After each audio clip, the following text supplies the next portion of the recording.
지난주에 제 아내가 인터넷을 검색하다가 그렇죠. 작년 아마 여름에 제가 알기로 상영한 영화 같은데 덕혜옹주라는 그 영화가 있습니다. 이 덕혜옹주 영화는 그 고종의 딸로 태어나서 나라를 잃고 그 서름의 볼모로 일본에 잡혀가서 그 어린아이의 몸으로 그곳에서 갖은 차별과 학대와 그 탄압을 받으면서 살아왔던 한 여인, 왕의 딸의 여인의 한 일생을 그린 영화인데 제 아내가 그 영화를 보다 중간에 집어치우더라고요. 그냥 끄버리더라고요. 하도 열불딱지 나서 못 보겠다고. 너무나 답답하고 화가 나서 그걸 참아 볼 수가 없다라고 이렇게 말을 했습니다. 여러분, 한 나라의 옹주도 이렇게 많은 탄압과 서름을 겪었는데 식민지의 백성으로 태어나서 일본에서 살았던 그 조선인들은 얼마나 많은 그 학대와 탄압을 여러분 받았겠습니까? 1923년에요. 도쿄 일본의 그 간토 지방이라는 곳에서 대지진이 일어난 적이 있습니다. 그 대지진이 일어났을 때요, 일반 시민들이 너무나도 공포에 떨었고 어떻게 이 문제를 수습해야 되는지, 또한 이 문제로 인해서 그 지역의 사람들의 마음이 민심이 흉흉해지고 서로가 불신하고 뭔가 이러한 상태에서 누가 내 거를 훔쳐가지 않을까? 아니면 누가 우리를 해코자 하지 않을까? 이러한 두려움에 십사해서 살고 있을 때 그 정부에서 일본 내무성이 그 지역 간토 지역을 계엄령을 선포해 버립니다. 근데 이 정부에서 일본 정부에서 각 그 경찰서에 내린 공문의 내용이 이런 내용이었어요. 재난을 틈타 이득을 취하려는 무리들이 있다. 조선인들이 방어와 폭탄에 위한 테러 강도 등을 저지르고 있으니 주의하라는 내용이었어요. 졸지에 지진은 일본 땅에서 났는데 애꿎은 조선인들이 피해를 보게 되는 상황이 됐습니다. 이 내용에 한술 더 떠서요. 일본의 각 주요 언론 신문에 이러한 확인도 안 된 내용들이 떠돌기 시작했습니다. 뭐라고 했냐면 조선인들이 폭도로 변해서 우물에 독을 넣고 또 방어와 약탈을 일삼고 있다라는 내용을 게재했어요. 완전히 그동안 그 간토 지역에 있는 사람들이 그냥 낙심하고 서로가 불신하는 이 가운데 이 분노와 이 화를 어디로 발산할까 하던 참에 조선인들이 그러한 짓을 저지르고 있다라는 그 이야기를 듣고 나서 이들이 조선 사람들에 대한 그 인식이 완전히 바뀌어버렸어요.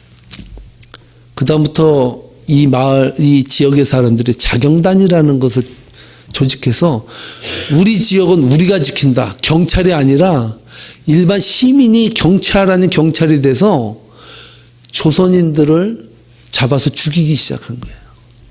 얼마나 많은 조선인들이 단 조선 사람이라는 그 단어, 그 신분 하나 가지고 엄청나게 많은 사람들이 죽음을 당했습니다.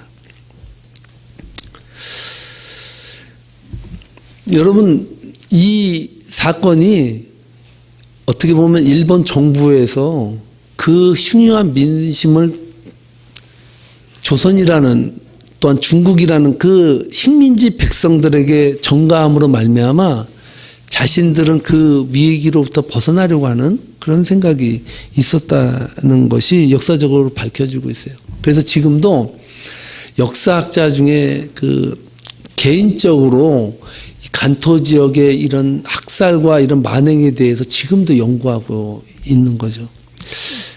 우리가 때로는 역사 앞에서 눈을 감으면 안 될 때가 있어요. 역사의 진실은 밝혀져야 되고 이 역사에서 우리는 어떠한 일을 경험했는지에 대해서 알 필요가 있습니다. 제가 왜 이렇게 장황하게 좀 슬픈 역사지만 한국의 그 식민지 하에서 겪었던 이러한 슬픈 이야기들을 여러분들에게 드리냐면요.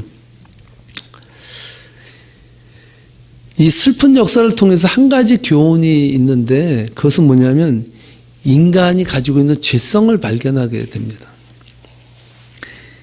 어떻게 보면요. 이 죄성이라는 것은 족보가 있는 거예요. 아담과 하와까지 끌어올라가 보면 그 죄성이 어떠한 것인가를 우리가 알게 되는데요. 뱀의 꼬임에 넘어간 사람이 누구입니까? 아담이에요? 하와예요? 하와죠.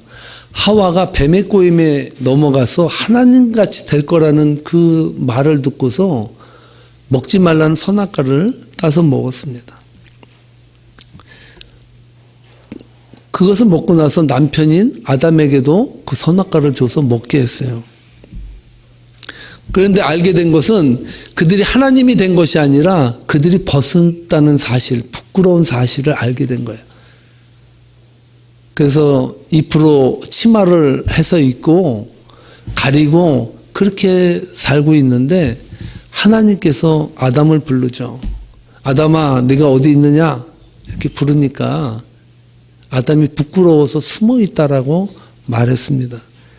그때 하나님께서 너에게 부끄러움을 누가 가르쳐 줬느냐라고 말할 때 네가 선악과를 따먹었느냐라는 말을 그에게 물을 때 아담은 제가 선악과를 따먹었습니다. 아니면 제가 선악과를 따먹지 않았습니다라고 말한 것이 아니라 변명을 하기 시작해요. 뭐라고 말합니까? 하와가 먹으라 그래서 먹었습니다. 그래요. 근데 그 앞에 단서가 또 하나 더 붙어요. 뭐라 그러는지 아세요? 당신이 지어서 살게 한 저 여자가 나에게 먹게 했다는 거예요. 결과적으로 누구 잘못이에요? 먹은 거는 아담인데 죄는 누구한테 덮어 씌워지냐면 하나님이 잘못한 거예요. 왜 만들어줬냐는 거예요. 왜? 차라리 안 만들어줬으면 선악과도 안 따먹고 부끄러움도 없고 재밌게 혼자 그냥 살아도 되는데 왜 만들어줘가지고 이 고생을 시키냐라는 것이죠. 저는요, 현대인의 눈에 비친 이 아간의 이야기도 바로 아담과 하와의 이야기가 아닌가 이런 생각을 해보게 됩니다. 아간은요, 지난 시간에 살펴본 대로 하나님께서 여리고성을 진멸할 때 그곳에서 획득한 모든 사람과 물건들은 다 진멸하고 불태우고 없애버리라고 명령했습니다.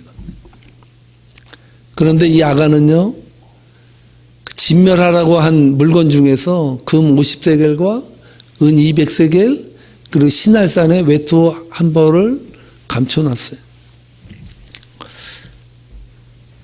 결국은 이것이 발각되어서 죽음을 면치 못하게 되었습니다. 중요한 것은 오늘 우리가 아가네의 이야기를 들으면서 가슴이 서늘하거나 가슴이 먹먹하거나 가슴이 아린 것이 아니라 무덤덤하게 이 이야기를 읽어 내려간다는 사실입니다. 그런데요, 사실 이 스토리는요, 아주 끔찍한 이야기예요. 하나님의 명령을 제대로 이해하고 살지 않다가 끔찍한 일을 당할 수 있다는 경고의 메시지도 되고요. 그럼에도 불구하고 우리는 이 아간 이야기의 심각성에 대해서 눈을 돌리지 않고 있습니다. 왜 그럴까요? 아간의 이야기는 어떻게 보면 상당히 심각한 스토리인데 우리들에게는 심각하게 안 다가와요. 저는 여기에 의문을 가졌어요. 왜 이 아간의 이야기는 우리들에게 심각하게 안 다가올까? 왜 그렇다 생각하십니까? 그 이유는 아주 간단합니다. 내가 아간이 아니라고 생각하기 때문입니다.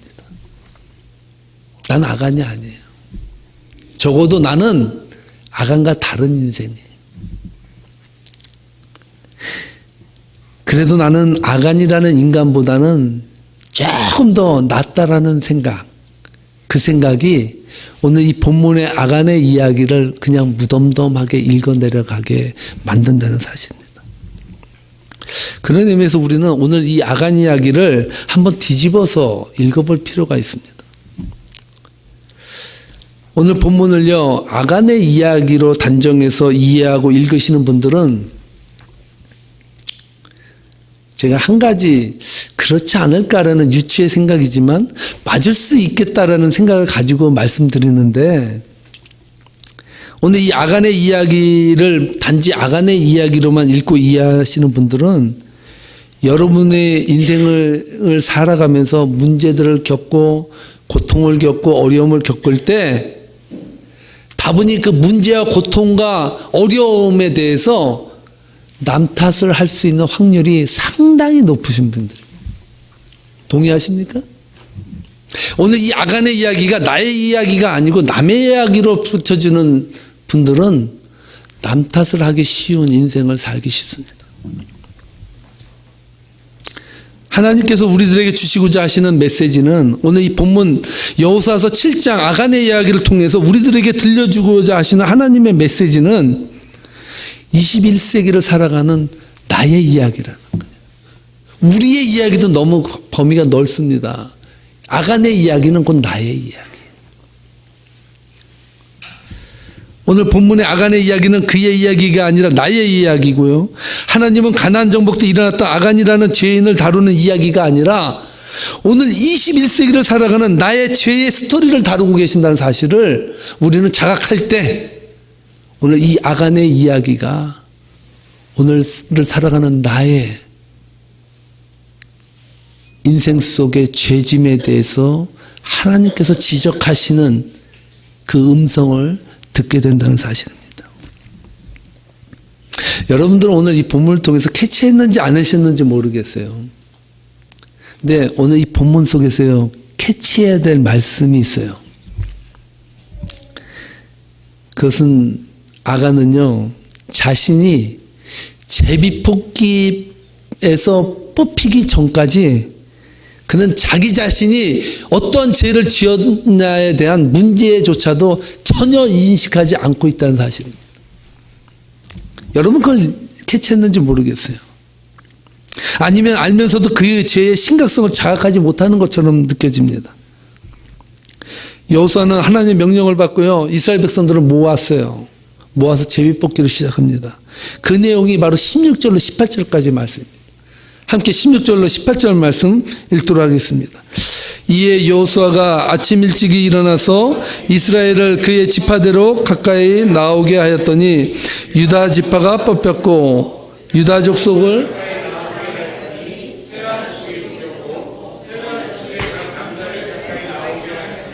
삽디가 뽑혔고 삽디의 가족 각 남자를 가까이 나오게 하였더니 유다 지파 세라의 증손이요 삽디의 손자여 갈미 아들인 아간이 뽑혔더라. 아멘. 저는요, 적어도 제비뽑기를 할 때 딱 유다 지파가 딱 뽑혔을 때 그때는 좀 이거 심각한데 생각할 수 있을 것 같아요. 적어도 삽디가 뽑혔을 때는 손을 들고 저요라고 저는 나와야 된다고 생각을 해요. 아간은 안 나왔어요. 나갈 수가 없었어요. 왜요? 나의 문제가 아니라고 생각해요. 그것은 나까지 오지 않을 거라는 그 문제에 있어서 그 죄의 심각성에 있어서 나는 아닐 거라고 하는 일말의 희망이, 소망이 아간에게는 남아있었다는 거예요. 근데 중요한 것은 하나님께서는 제비뽑기를 통해서 쫙 들어가는데 그 뽑힌 사람이 바로 나라는 사실입니다.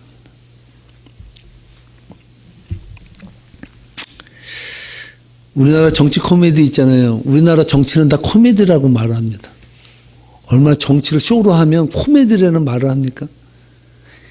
그 재계를 통해서 뇌물을 받은 정치인들이요, 하나같이 말을 하는 것이 있는데, 나는 이 정치권에서 음모로 잡혔다는 거예요.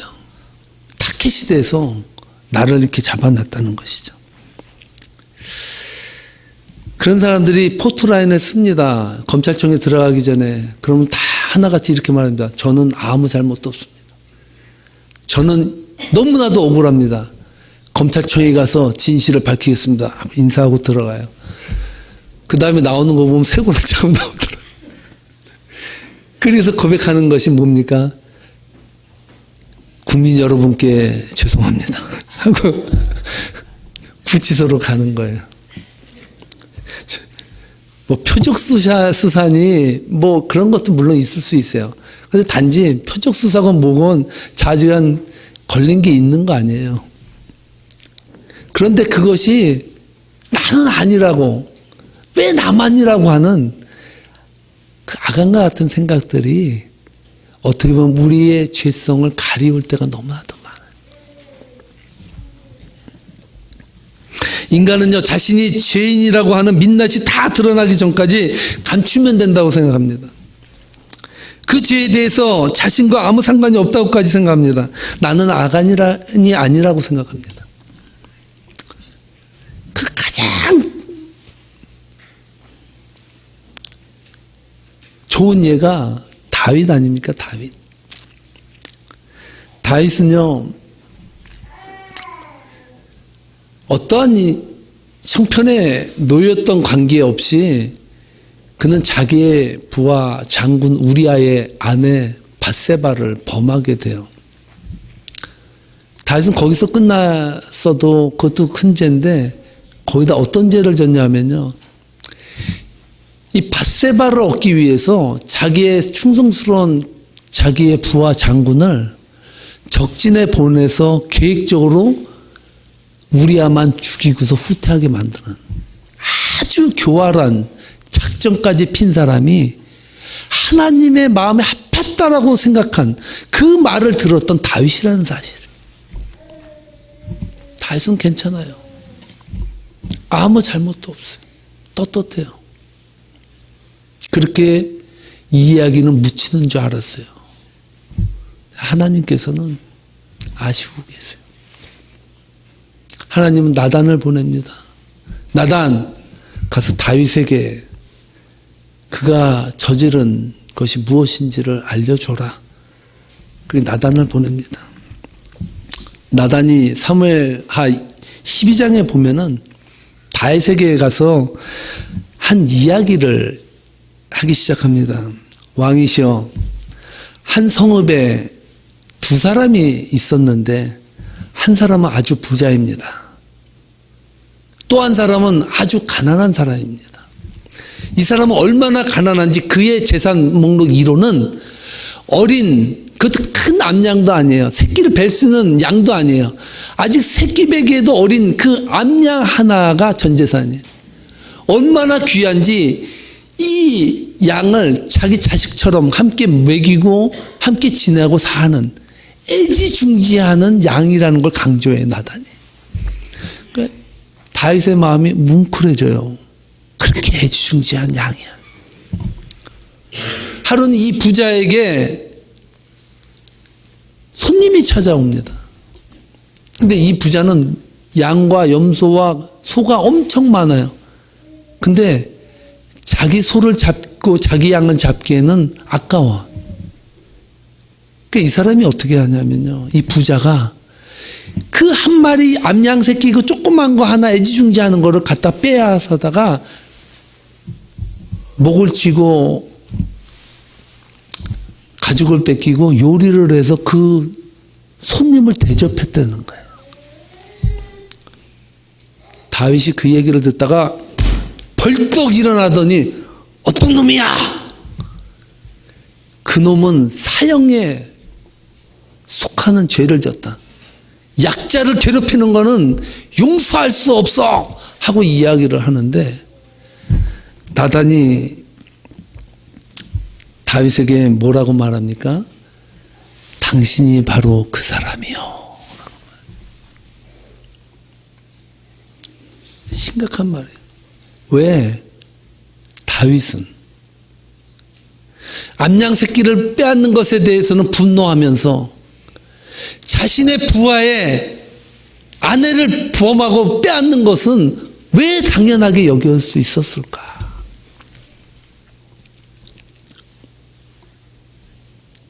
나단이 그 범인이 다윗이라고 지적하기 전까지 다윗은 혼자 거룩해요. 혼자 대단한 의의를 가진 사람으로 착각하며 살았습니다. 나단의 이야기를 들으면서 가난한 집안의 한 마리 어린 암양을 빼앗은 부자를 비난하면서 죽여야 된다라고까지 말했습니다. 자기 입으로 자기가 어떠한 판결을 받아야 되는지 이미 입으로 다 말했습니다. 그 사람은 죽어야 되는 거예요. 쉽게 말하면 다윗은 죽어 마땅한 자예요. 오늘 우리 시대의 가장 큰 문제는 무엇입니까? 이 세상에 아간은 많다라고 말하는데 내가 아간이라는 고백을 하는 사람은 없다는 거예요. 왜 우리들의 가정이 아름다운 평화의 가정이 안 되고 깨지는 가정이 됩니까? 내가 아간이라는 생각을 안 갖기 때문이에요. 제가 아간이에요. 자식이 아간이에요. 우리 부모가 아간이에요. 그래서 안 된다는 거예요. 왜 교회가, 하나님 성스러운 교회가 왜 하나님 말씀에서 아름다운 공동체를 이루지 못합니까? 저기 아간이 있기 때문이에요. 저 사람이 아간이기 때문이에요. 내가 아간이라고 생각하는 사람은 너무나도 없다는 것입니다. 하나님께서 아간의 이야기를 통해서 듣고 싶은 대답은 어떤 대답이었을까요? 저는 한번 생각을 해봐요. 아간이 유다 지파가 뽑혔을 때 그때만이라도 먼저 그냥 자기 가족까지 내려오지 않더라도 유다의 지파 속에서 자기가 속한 유다 지파가 뽑혔을 때 이미 제가 죄인입니다라고 말했으면 어떻게 했을까? 이런 상상도 저는 해보게 돼요. 끝까지 갑니다. 끝까지 자기가 뽑힐 때까지 자기는 의롭고 항상 바르고 옳게 살았다라는 착각 속에 살았다는 거예요.